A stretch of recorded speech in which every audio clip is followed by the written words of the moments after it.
எதுவா இருந்தாலும் சரி செய்ய நாங்க தயாரா இருக்கோம். எவ்வளவு பணம் செலவானாலும் பரவாயில்ல டாக்டர். உனக்கு என்னம்மா, நீ செலவு பண்ணுவ.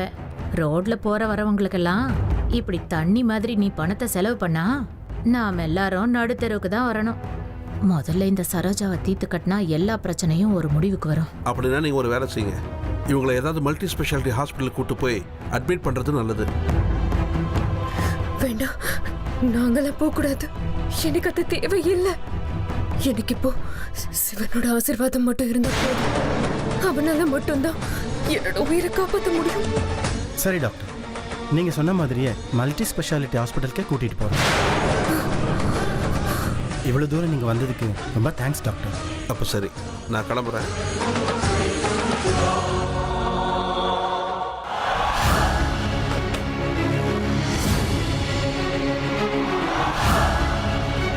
அமிர்தா, கொஞ்சம் எழுந்துருமா, ஹாஸ்பிட்டல் போலாம். அமிர்தா, வாமா போலாம். டாக்டர் சொன்னதை நீயும் கேட்டல. இப்படி வரமாட்டேன்னு சொன்னா எப்படிமா? உன்னோட இந்த பிரச்சனை சரியாகணும் இல்லையா? போலாம் வாமா, பிடிவாதம் பிடிக்காத. வேண்டாம், நான் எங்கேயும் வரமாட்டேன். தயவு செஞ்சு யாரும் என்ன வற்புறுத்தாதீங்க.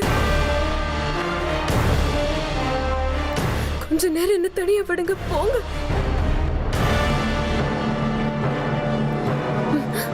வலி, எனக்கு வலி குறைஞ்சிருச்சு. என்னால எங்கேயும் வர முடியாது. நான் கொஞ்ச நேரத்துக்கு எங்கேயா தூங்குறேன். அப்படியே வலி அதிகமான நானே உங்ககிட்ட சொல்றேன். ஆனா இப்போ ஹாஸ்பிட்டலுக்கு போக வேண்டாம்.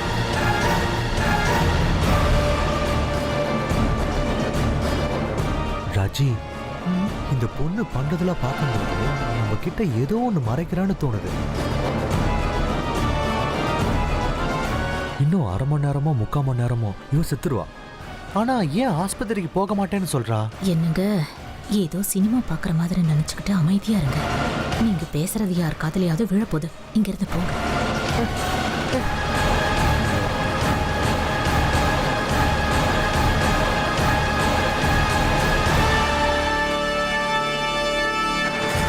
நல்ல வேளை, இந்த வீட்ல இருந்து இவளை எப்படி ஒழிச்சு கட்டணும்னு நான் ரொம்ப யோசிச்சுட்டு இருந்தேன்.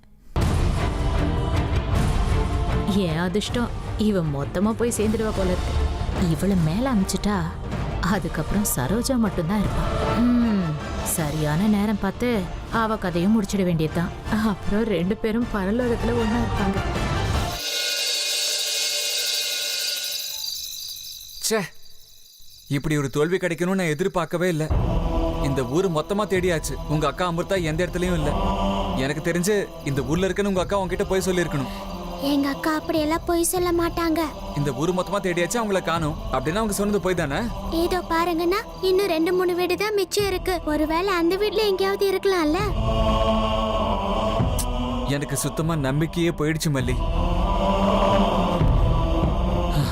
சுத்தி சுத்தி ரொம்ப டயர்ட் ஆயிடுச்சு. பசி, தாகம், சோர்வுனா என்னங்கிறத இன்னைக்கு நான் ரொம்ப நல்லா புரிஞ்சுக்கிட்டேன்.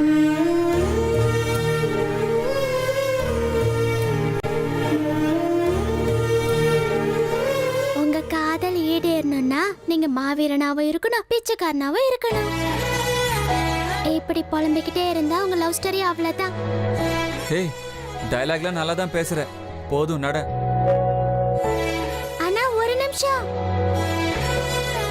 என்ன என்ன இது புது விளையாட்டு? இது வெறும் விளையாட்டு இல்ல, காதல் விளையாட்டு. ரெண்டுத்துல ஒரு கையை தொடங்க பார்க்கலாம். எதுக்கு? தொட்டாதான் நான் சொல்லுவேன். சரி, நீயும் உன்னோட விளையாட்டும்.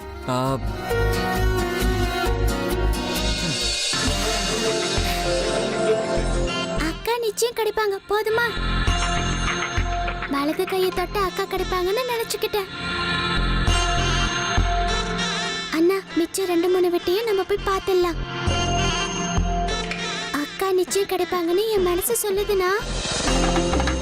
அதோ அங்க பாருங்கண்ணா, அங்க ஒரு வீடு தெரியுது, அங்க போய் பார்க்கலாம். நான் வரல மல்லி, ரொம்ப டயர்டா இருக்கு, தாகமா வேற இருக்கு. அங்க போய் குடிக்க தண்ணி கேட்கலாம், வாங்கண்ணா. யாருக்கு தெரியும், உங்க ஹீரோயினி தண்ணி கிளாஸ் கொண்டு வரலாம். வாங்க. சரி, பாப்பலாம்.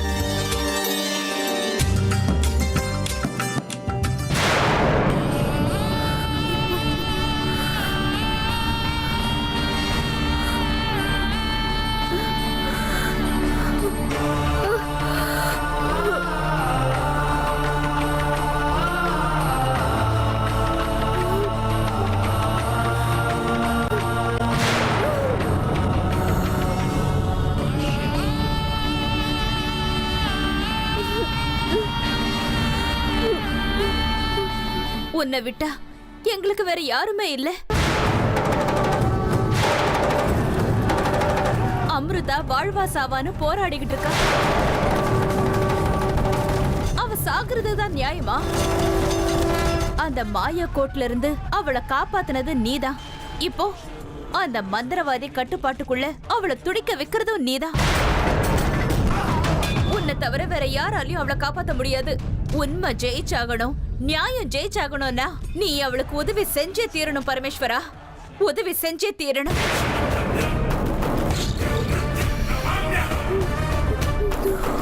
உலக நன்மைக்காக விஷம் குடிச்ச விஷகண்டன் நீலகண்டன் நீதான்.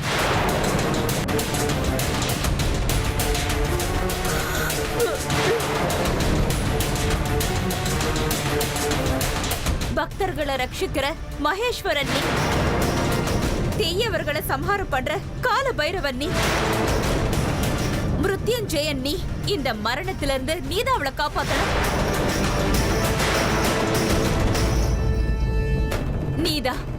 நீதான் இப்ப அமிர்தாவை மரணத்திலிருந்து காப்பாத்தணும்.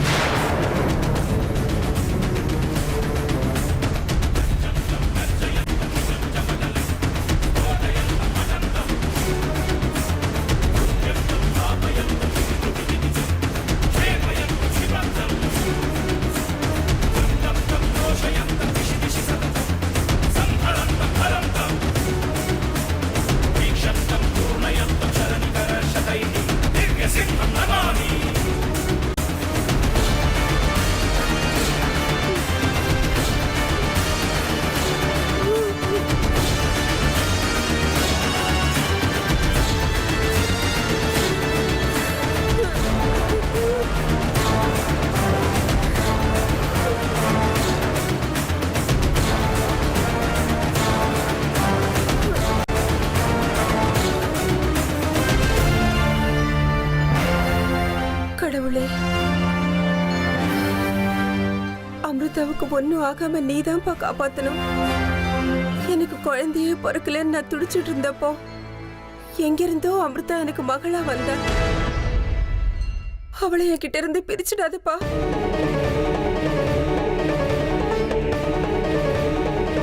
டாக்டர் என்னடானா அவளுக்கு என்ன ஆச்சுன்னு கண்டுபிடிக்க முடியல, பெரிய ஆஸ்பத்திரி கூட்டிட்டு போங்கன்னு சொல்லிட்டாரு. ஆனா இந்த அமிர்தா எங்கேயும் வரமாட்டேன்னு அடம்பிடிக்கிறாளே சரோஜா.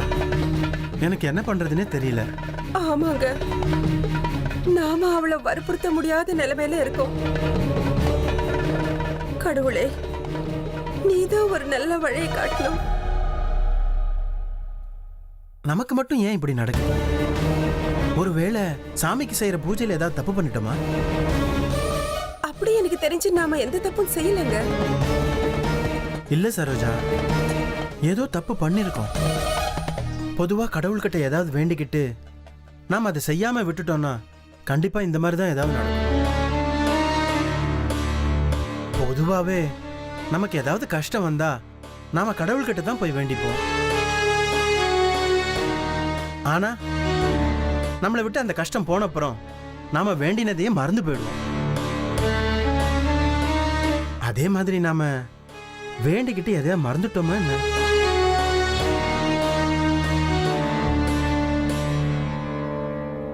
வேண்டுதலா? நான் அந்த மாதிரி எதுவும் வேண்டிக்கிட்ட மாதிரி ஞாபகம் இல்லையே. ஒருவேளை அத்தை ஏதாவது வேண்டிக்கிட்டு இருந்திருப்பாங்களோ? இல்ல இவர் சொல்ற மாதிரி எதையாவது வேண்டிக்கிட்டு நானே அதை மறந்து போயிட்டேனா?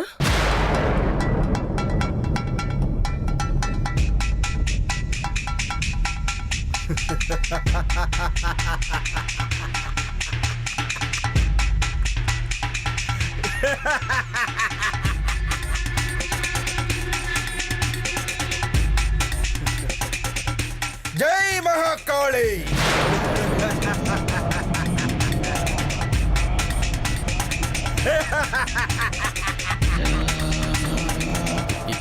என்னாச்சு பாபா?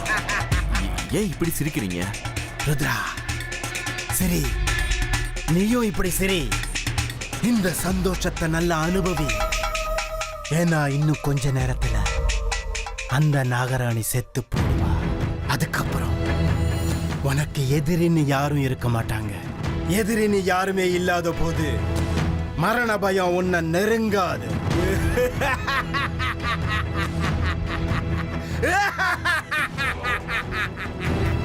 இது சந்தோஷப்படுற நேரம் இல்ல பாபா.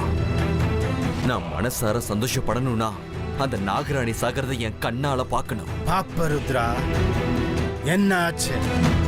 என்னோட சக்தி மேல நம்பிக்கை இல்லாம போயிடுச்சா? நம்பிக்கை இருக்கு. ஆனா ஏற்கனவே 2 முறை உங்க மந்திர சக்தியில இருந்து அவ தப்பிச்சு போயிருக்கா. இந்த வாட்டியும் ஒருவேளை அவ தப்பிச்சிட்டா? வேட்டையனோட குறியிலிருந்து மான் ஒரு முறை தப்பிக்கலாம், ஏன் 2வது முறையும் தப்பிக்கலாம், இல்ல 3வது முறை கூட தப்பிக்கலாம். ஆனா ஒரேடியா தப்பிக்கிறதுங்கிறது சாத்தியம் இல்ல ருத்ரா. வேட்டக்காரன் விடுற ஏதாவது ஒரு அம்புக்கு காட்டுல இருக்க மான் சிக்குதோ, அதே மாதிரி நான் விடுற இந்த அம்புகள்ல இன்னைக்கு அந்த நாகராணி பலியாகியே ஆகணும். பலியாகிடுவா. நீங்க சொன்ன மாதிரி நடந்தா நான் ரொம்ப சந்தோஷப்படுவேன் பாபா. நானும் அந்த நாகராணி சாகர நிமிஷத்துக்காக தான் காத்துட்டு இருக்கேன் பாபா.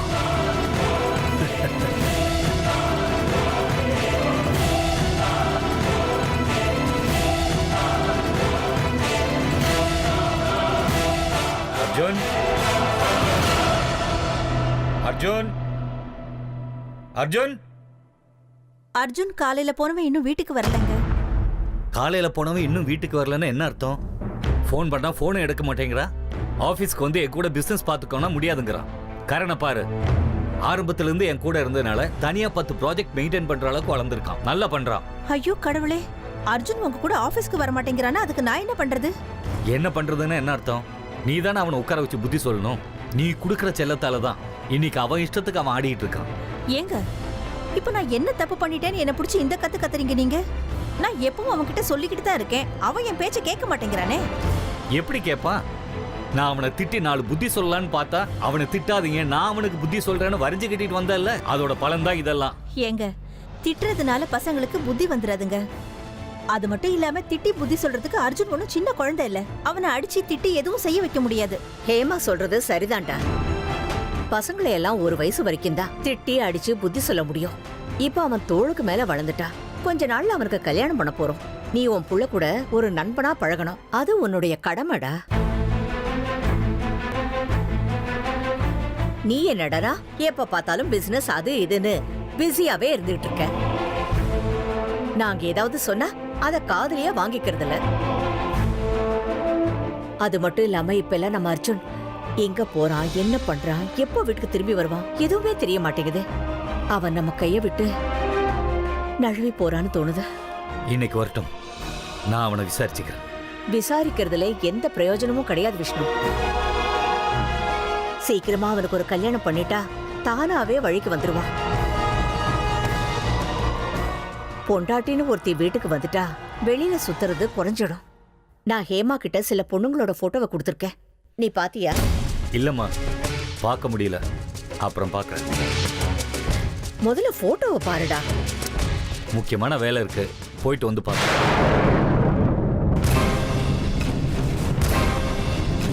அட, என்ன ஆச்சு ஹேமா உன் புருஷனுக்கு? புள்ள கல்யாணத்தை விட முக்கியமான வேலை என்ன இருக்க போகுது? ஏன் இப்படி எல்லாம் நடந்துக்கிறான் இவன்? அதான் அத்தை, எனக்கு ஒண்ணுமே புரிய மாட்டேங்குது. இப்பெல்லாம் அவர் ரொம்பவே மாறிட்டார் அத்தை. அவர் பேச்சு நடவடிக்கை எல்லாம் மாறிடுச்சு. ஆனா அவருக்கு என்ன ஆச்சுன்னு தான் எனக்கு ஒண்ணும் புரியல.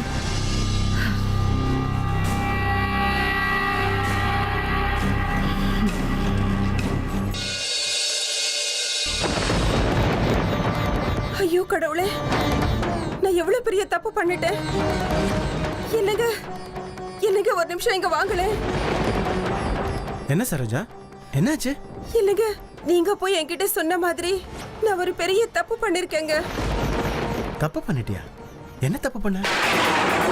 என்னங்க, நான் கடவுளை வேண்டிக்கிட்டேங்க. ஒவ்வொரு துவாதசி அன்னைக்கும் சாமியாரை வீட்டுக்கு கூப்பிட்டு சாப்பாடு போடுறேன்னு வேண்டிக்கிட்டேங்க. இன்னைக்குதான் துவாதசி. யாராவது ஒரு சாமியாரை வீட்டுக்கு கூப்பிட்டு நான் சாப்பாடு போட்டிருக்கணும். ஆனா நான் மறந்துட்டேன். நான் செஞ்ச இந்த தப்புக்கு அந்த கடவுள் பாவம் அமிர்தாவை தண்டிச்சிட்டாரு போல இருக்கேன். வேண்டுதல மறந்து நான் தப்பு பண்ணிட்டேன். இப்போ என்னங்க பண்றது? இனிமே ஒண்ணுமே பண்ண முடியாது சரோஜா. ஏற்கனவே இருட்டிடுச்சு. இதுக்கு மேல எந்த சாமியாரை கூப்பிட்டு வச்சு சாப்பாடு போடுறது? நான் சாமியாரை எங்கேன்னு போய் தேடுவேன்? ஐயோ ஈஸ்வரா. அம்மா கொஞ்சம் தண்ணி கொடுங்க.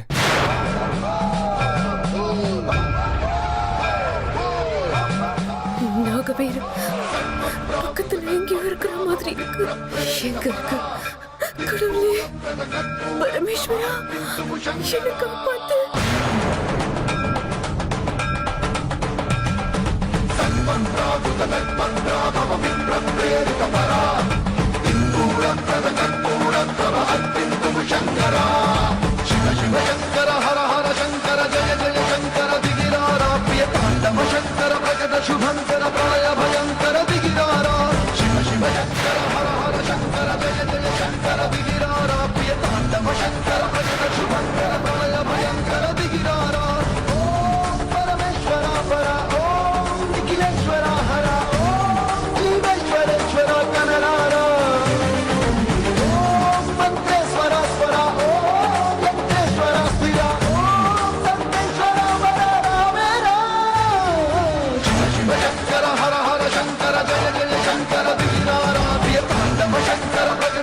அம்மா கொஞ்சம் தண்ணி கொடுங்க, ரொம்ப தாகமா இருக்கு. என்னங்க, நம்ம வேதனையா அந்த ஈஸ்வரன் கேட்டுட்டான் போல இருக்கு. அதனாலதான் அவரே ஒரு சாமியார நம்ம வீடு வரைக்கும் அனுப்பி வச்சுட்டாரு. அப்படிதான் தோணுது சரோஜா. அவங்கள முதல்ல உள்ள கூப்பிடு, சாப்பாடு கொடுக்க. வாங்க சுவாமி, முதல்ல உள்ள வாங்க.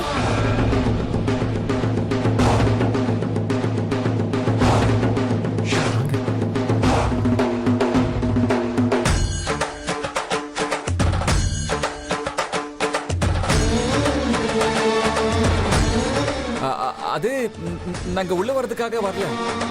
குழந்தை தாகமா இருக்குன்னு சொன்னா குடிக்க தண்ணி கொடுங்க, குடிச்சிட்டு போயிடுறோம். நீங்க அப்படியெல்லாம் சொல்லக்கூடாது சுவாமி. இன்னைக்கு துவாதசி அன்னைக்கு ஒரு சாமியார வீட்டுக்கு கூட்டிட்டு வந்து சாப்பாடு போடுறேன்னு வேண்டிக்கிட்டேன். ஆனா அந்த விஷயம் நான் மறந்து போயிட்டேன். கொஞ்ச நேரத்துக்கு முன்னாடி தான் எனக்கு ஞாபகம் வந்தது. ஆனா இந்த நேரத்துல சாமியார போய் எங்க தேடுறதுன்னு நாங்க கவலைப்பட்டுட்டு இருந்தோம். ஆனா எதிர்பாராத விதமா அந்த ஈஸ்வரன் தான் உங்களை எங்க வீட்டு வரைக்கும் அனுப்பியிருக்காரு. தயவு செஞ்சு நீங்க உள்ள வந்து எங்க விருந்தை ஏத்துக்கோங்க.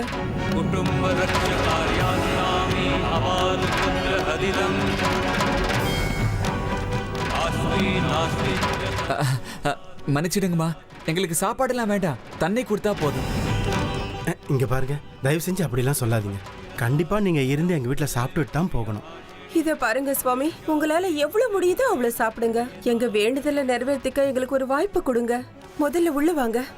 அண்ணா அண்ணா என்ன மல்லி? அண்ணா, நம்மள சாப்பிடாம இங்க இருந்து அனுப்ப மாட்டாங்க போல இருக்கு. எனக்கு பயங்கரமா பசிக்குது. உள்ள போய் நல்லா சாப்பிட்டுட்டு போலாமே.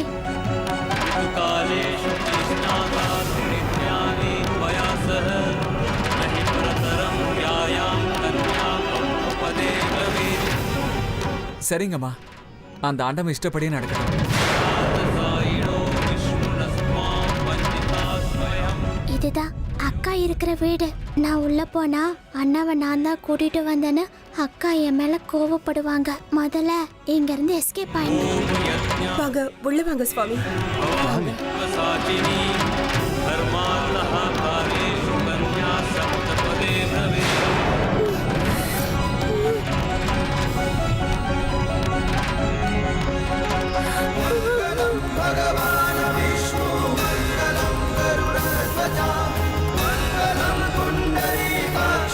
இந்த மல்லி எங்க திடீர்னு ஓடி போயிட்டா?